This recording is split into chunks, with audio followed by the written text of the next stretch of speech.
So, welcome to our first fireside chat for Public Health 610 sections 81 and 82.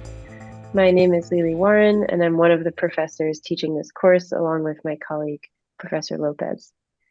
And welcome to our first guest speaker, Dr. Bill Jordan. Cezar and I are very excited to have you join us today and to learn more about your experience as a public health leader. So I'm going to start by saying a few words about you and your career so that our students can get a sense of what your trajectory has been, and then we'll move on to some questions for you. So Bill, you're a family and preventive medicine doctor based in New York City. You currently serve as the Health Equity Policy and Transformation Director at the American Medical Association. Your experience has spanned leadership positions in academia, public health, and advocacy organizations. At Montefiore-Einstein in the Bronx, you led rebuilding the community experience during the family medicine clerkship in partnership with local nonprofits. In that role, you also launched a new training program in preventive medicine by securing federal funding. At the New York City Health Department, you accomplished quite a bit. You co-led the launch of an electronic social determinants screening and referral network in partnership with the public hospital system and local nonprofits. You were a rotating leader of hospital and nursing home support during the COVID pandemic. And the three of us actually met during your time leading the Bureau of Alcohol and Drug Use Prevention, Care, and Treatment, where you oversaw a team of about 100 people and a budget of over $100 million. And it's during your tenure as Assistant Commissioner that you launched the first publicly sanctioned overdose prevention centers in the United States in collaboration with a nonprofit organization. You've also volunteered and been a staff leader in physician organizations and coalitions, including during the initial passage and later defense of the Affordable Care Act. And most recently, you've been co-leading work around equitable algorithms and augmented intelligence. So we wanted to get started by hearing from you a little bit more about your work. So reflecting on all of the experience I just highlighted, can you pick an innovative effort like a policy, program, research project, or partnership that you have had the opportunity to contribute to in recent years? And can you talk to us about the experience of working on that innovative effort? Sure, and thanks for having me. And it's good to be talking to your students.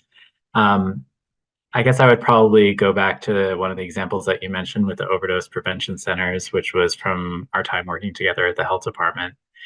It was really incredible to be there during that time, and it seemed to really be a narrow political opportunity to get that approved. We were at the end of a mayoral administration, and even though the mayor had voiced a variety of opinions about overdose prevention centers over the course of their tenure, it seemed that it was only in the last few months that they had in office that they were willing to take the political risk of moving forward with actually supporting moving it forward. Our predecessors had really laid the groundwork for this by taking various local officials to tour in different countries what overdose prevention centers looked like to really win them over to the model. And so we were able to really leverage that in terms of getting the district attorneys to say that they wouldn't pursue prosecutions, and the mayor over the New York Police Department to say that they wouldn't raid the sites where people would be using drugs under supervision to prevent them from bad outcomes like overdosing. So I think the part that I played was in terms of helping our nonprofit partner that we funded to navigate all the city bureaucracy and to make sure that the city delivered on their promises in terms of these different protections from prosecution, but also in terms of figuring out how the organization could continue their operations and do the renovations that were needed to really launch this on time for the end of the mayoral administration. I don't know if you need me to talk a little bit about what overdose prevention centers are.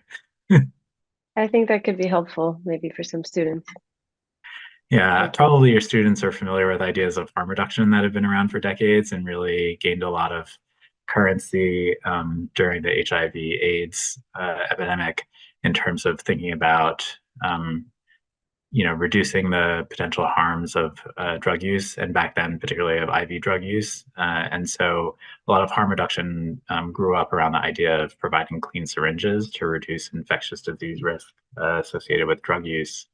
And,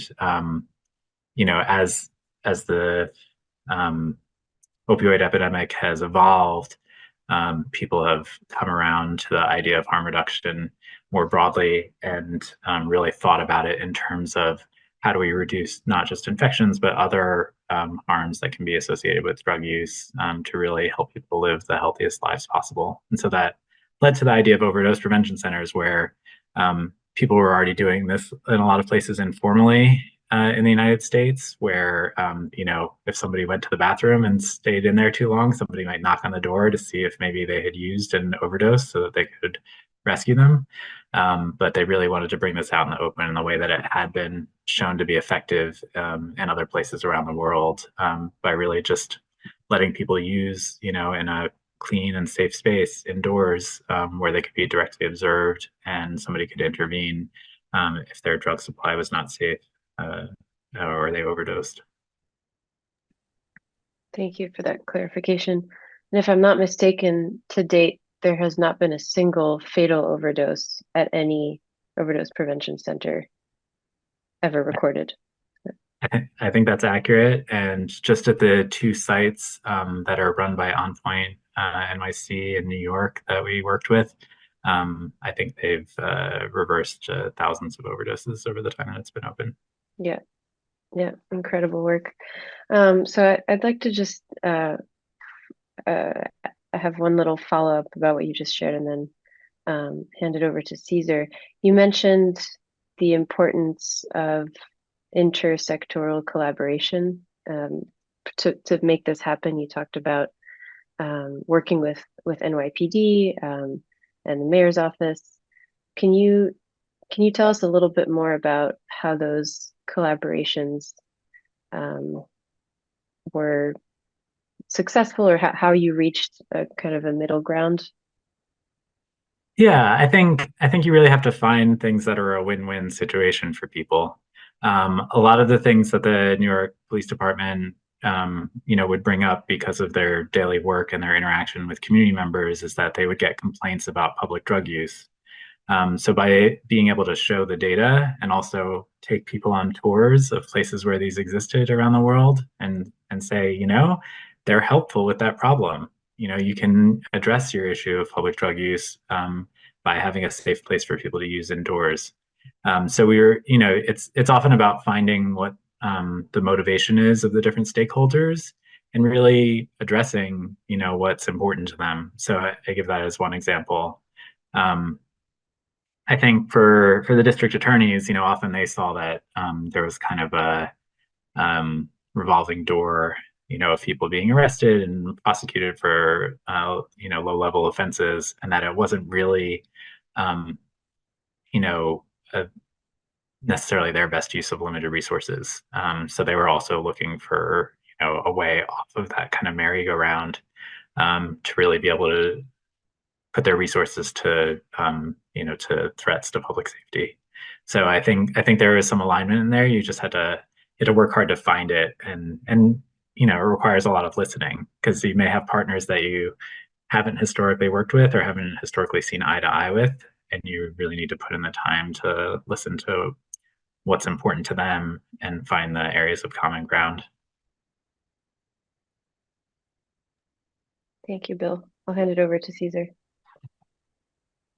Thanks. So in this course, our students are being introduced to the structures of U.S. healthcare delivery and the public health service system. Some key principles of public leadership, governance, and management are infused throughout the course and in the work that the students are doing. With those principles in mind, I want to focus on leadership. And you've worked in a few diverse places. You've had a teaching and a training role at Montefiore-Einstein Hospital, an academic medical center.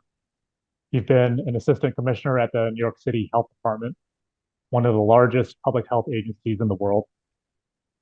and you're now Health Equity Policy and Transformation Director at the American Medical Association, a professional association and lobbying group of physicians for physicians and medical students. When you reflect on your different experiences working in the field of public health, which setting or role, in your opinion, has offered you the best environment to accomplish your goals and provide the most solid framework for you to be a successful leader? Well, thanks for that. Maybe I'll give a couple of examples. One would probably be my work at Einstein. I'll just say briefly about that experience that I had a great mentor in Dr. Pablo Ho, who was among the deans there eventually. He had been in my role previously as clerkship director, and really mentored me in that. And so I think being successful was, being the recipient of that mentorship, and also him being promoted and then still working closely with him when I moved into that role. And similarly, I would say with my co-director, Dr. Maria Santos, and the whole team on the clerkship, we had a really tight-knit group, and we're really able to work well together. So I think that was a key piece. I would say, in terms of what's really inspired me and motivated me, probably the coalition work has been most important. And that's ranged from the days when I volunteered with a group that was called National Physicians Alliance, that's since merged with Doctors for America. And we worked in the early days of pushing for passage of the Affordable Care Act with a lot of different groups locally in New York City, labor groups, religious groups, who were all coming together and holding rallies together, getting pieces in the paper to support the legislation. And so I think that kind of coalition work was really important. Similarly, when I was at the Public Health Association of New York City, we worked together with a bunch of different groups in terms of getting paid sick days passed at the city level and paid family leave at the state level. And then a lot of those relationships that I developed through that coalition work earlier on, I was able to reactivate those relationships in 2016 after the federal election, when the Affordable Care Act came under threat, and really able to kind of go through all my contact lists and get people together quickly. And we ended up forming a New York Doctors Coalition, which still exists to this day, where we're meeting with different physician organization chapters across the city and acting together, both around healthcare access, but a variety of other issues, including gun violence. And more recently, it's been headed up by Dr. Betty Kolod, and they've been doing a lot of work around housing, justice, and prison abolition and other issues. Thank you for sharing those examples of external leadership, and thank you for your work on the Affordable Care Act. I know that's been meaningful for a lot of Americans. To follow up on an aspect of leadership, a little bit of internal leadership. When you do your work at various locations, what are your goals as a leader, and how do you hold yourself accountable? Yeah, I mean, I think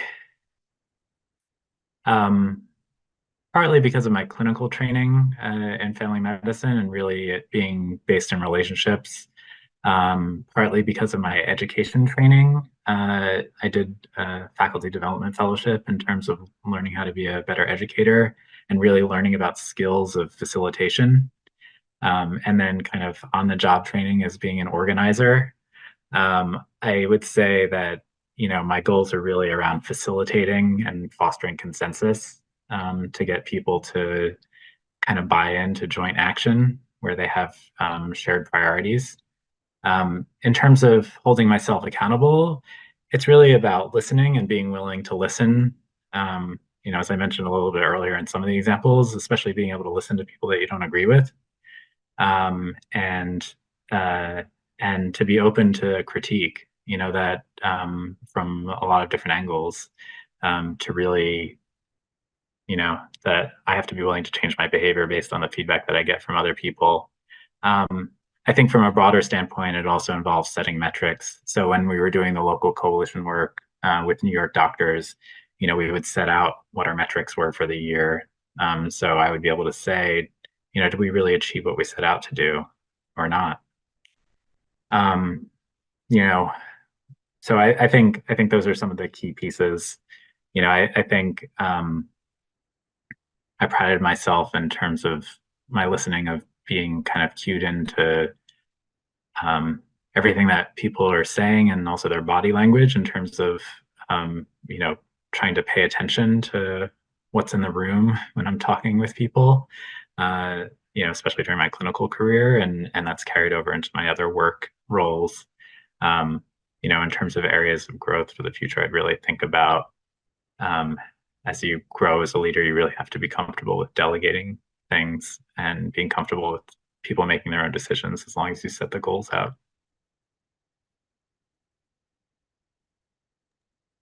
Thank you for sharing that. I'll hand it over to Lili. Thanks, Bill. You describe a lot of the interpersonal, very, very human side of leadership and collaboration.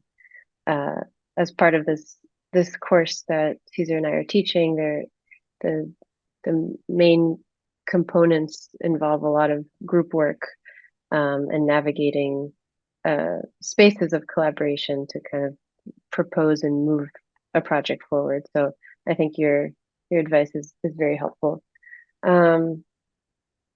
Okay, I'm gonna move us to another topic. So as part of this class, students will be working on preparing an elevator pitch for a program or policy intervention to address a key public health issue. So we wanted to ask you some questions about elevator pitches.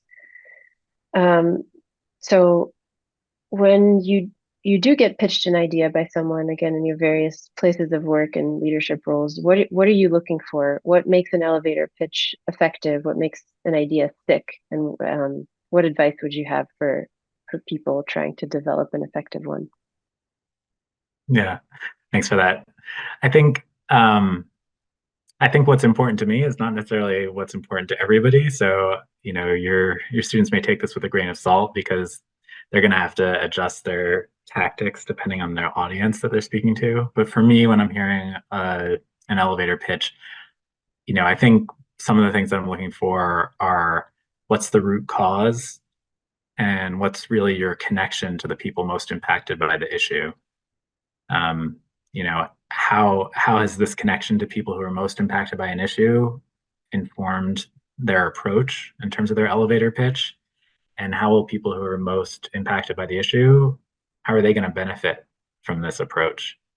I think a lot of the time that gets kind of lost along the way. When we talk about root causes, I think about training that I've done with the People's Institute for Survival and Beyond, or currently we're doing training with our staff with an organization called Equity and Results on anti-racist results-based accountability.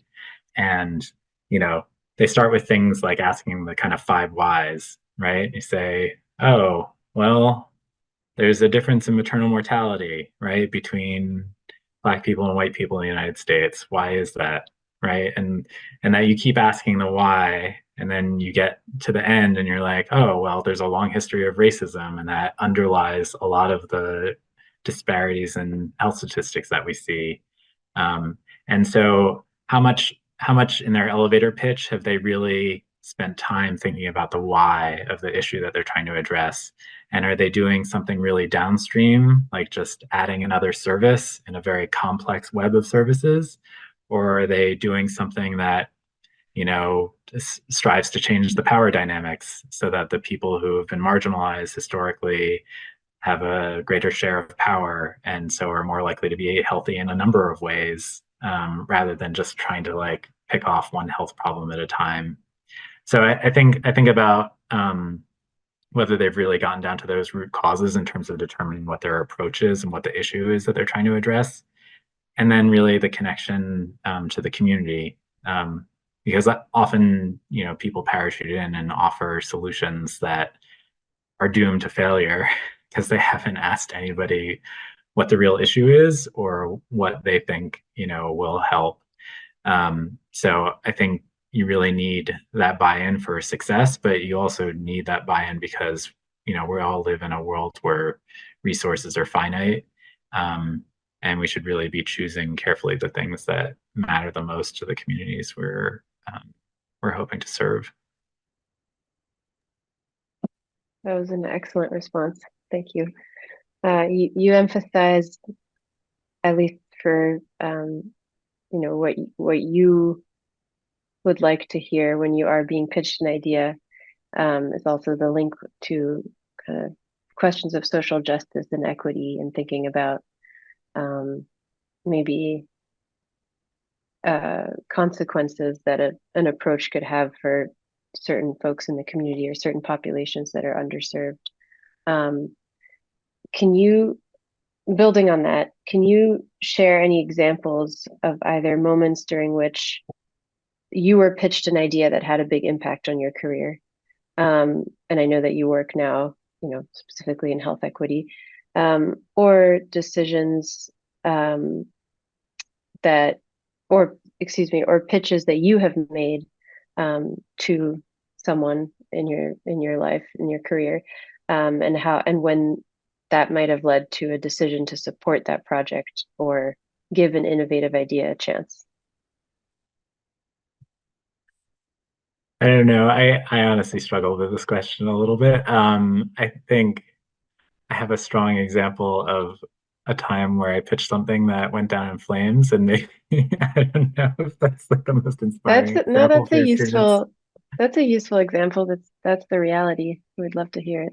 Um, I had been working with a wonderful team at the health department kind of earlier in my time there, and we were doing a lot of work with local nonprofits, and um, and I was involved in work with the food system, working with bodegas, and work with NYCHA, with the Public Housing Authority. And a special project came up that was going to be a collaboration between the health department and the public hospital system that was around this idea of building trauma-informed networks around mental health. And we were supposed to take this project and run with it. And so I was asked to give up my regular job temporarily, maybe for a year, and supposedly that I would come back to it, but that never panned out in the end. So it was a cautionary tale in a lot of ways. And worked on this special project, moving to a different office. And so I went to one of the other neighborhood offices in the health department.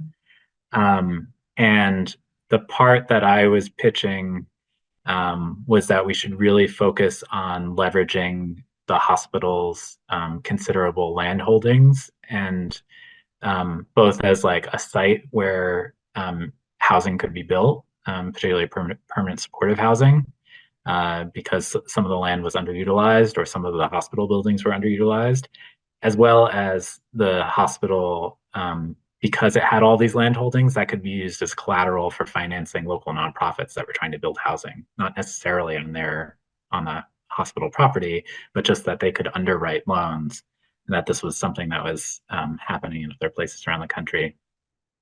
So that was the main piece of it that I was trying to engineer in the background as this thing was getting off the ground. There was like an interim leader of the public hospital system at that time, and they were on board with it, and the commissioner at that time of the health department was supportive and all of that. And then they finally hired a permanent CEO or president for the public hospital system, who came from another state. And they came in and we did our initial pitch on like, this is what we've been working on for the last 6 to 9 months in terms of like putting together this big project to address mental health in New York City, and really at the neighborhood level. and he basically like put an axe in it. He's like, well, this isn't really what our priority is right now. And in the state where I came from, they had like a clear path to funding housing, but I don't think this is going to work. And totally kind of like wound down the program. So that thing that I'd been working on, I just like went back to my previous office, and my job was actually no longer there. So I ended up moving on to a different job within the health department. Uh, and and interestingly, they did move forward with building housing like a year later, in the public hospital system, but I wasn't involved in that. So it was just, I think timing is everything, and also knowing that you have leadership support. So I think not trying to do things where there's an interim person in charge is probably a lesson as well.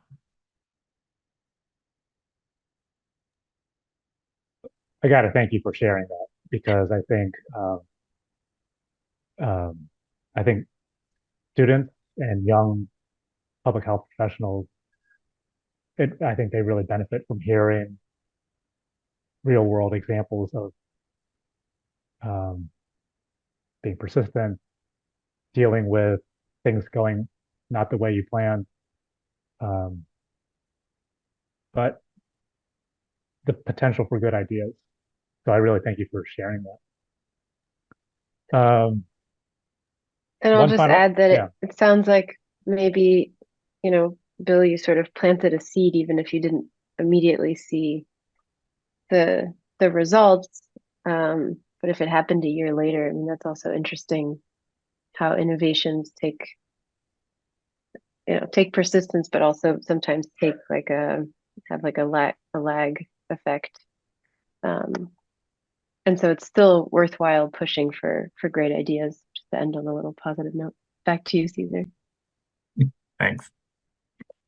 I personally believe that a future health commissioner could be a student in our class, and they could be watching a recording of this conversation. So I want to ask, what key messages would you like to share with future public health leaders? Well, I would just say, to keep it simple, life is about relationships with other people, and work is a part of life, and it's also about relationships. So I think it's sometimes hard, right? Because the environment's not always hospitable to it, but as much as we can to try to be ourselves, even in our work lives. And we don't all have the same privileges, but as much as we can to try to be there for other people, to the extent that we have the capacity to do that. Um, I think building those relationships and sustaining them is really what makes it possible to do big things together over the long term.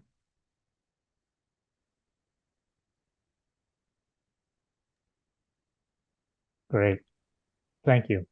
Um, well, that's it for our first fireside chat, and we hope that our students will enjoy observing today's conversation. We know that they'll benefit from hearing your real life stories and insights about um, staying persistent, the effectiveness of partnerships and collaborations, and in particularly the importance of relationships in life. Professor Warren and I really enjoyed our conversation with you. So, Dr. Jordan, on behalf of our students, thank you so much for joining us and for sharing your wisdom. Take care and be well. Thanks for having me.